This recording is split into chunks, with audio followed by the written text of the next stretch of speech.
গুলশানের চাঁদাবাজির ঘটনায় নিজের নাম আসায় বিস্ময় প্রকাশ করেছেন উপদেষ্টা আসিফ মাহমুদ সজীব ভুঁইয়া। বলেন, এ ঘটনার সাথে তার কোনো ধরনের সংশ্লিষ্টতা নেই।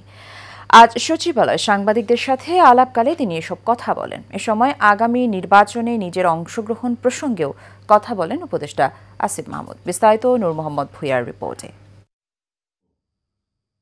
রাজধানীর গুলশানের সাবেক মহিলা এমপির বাসায় কোটি টাকা চাঁদা আদায়ের ঘটনায় গ্রেফতার আসামি জানে আলম অপুর একটি ভিডিও গতকাল রাতে সামাজিক যোগাযোগ মাধ্যমে ভাইরাল হয়। ভিডিওতে উপদেষ্টা আসিফ মাহমুদ সজীব ভুঁইয়ার সম্পৃক্ততা অভিযোগ তোলেন অপু।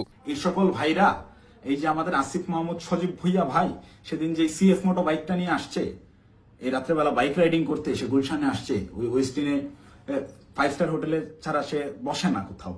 চাঁদাবাজির ঘটনায় নিজের নাম আসায় এ নিয়ে সচিবালয়ে কথা বলেন উপদেষ্টা আসিফ মাহমুদ। এই ঘটনায় অস্বীকার করেন চাঁদাবাজিতে জড়িত থাকার বিষয়টি। এই নামটা আসার পর আমি একরকম অবাকই হই। জানে আলম অপুকে আমি চিনতাম যখন আমি ছাত্র অধিকার পরিষদে ছিলাম 2022 সালে, যখন ক্যাম্পাসে আমরা ছাত্র রাজনীতির সাথে যুক্ত ছিলাম, তখন সেও ছাত্র অধিকার পরিষদ করতো, সম্মিলিত বেসরকারি বিশ্ববিদ্যালয়ের কমিটিতে বোধহয় ছিল।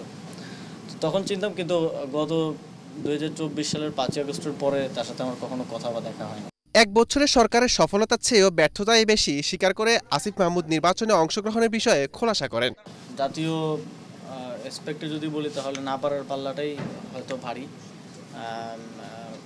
বাংলাদেশের মানুষ অভ্যুত্থানের সুফল পেয়েছে, তবে আমাদের সরকারের কতটা সুফল পেয়েছে, কিছু জায়গায় আমাদের অর্থনীতিতে অনেক ভালো হয়েছে দ্রব্য। এই সরকার তার নিরপেক্ষতার স্বার্থে আমি মনে করি যারাই রাজনীতি করতে চায়, শুধু ছাত্র উপদেষ্টারা না, যারাই চাইবে তাদেরই উচিত নির্বাচনের সময়টাতে না থাকা।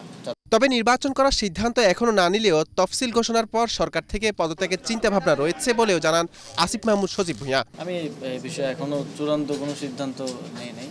নূর মোহাম্মদ ভুঁইয়া, এশিয়ান টেলিভিশন, ঢাকা।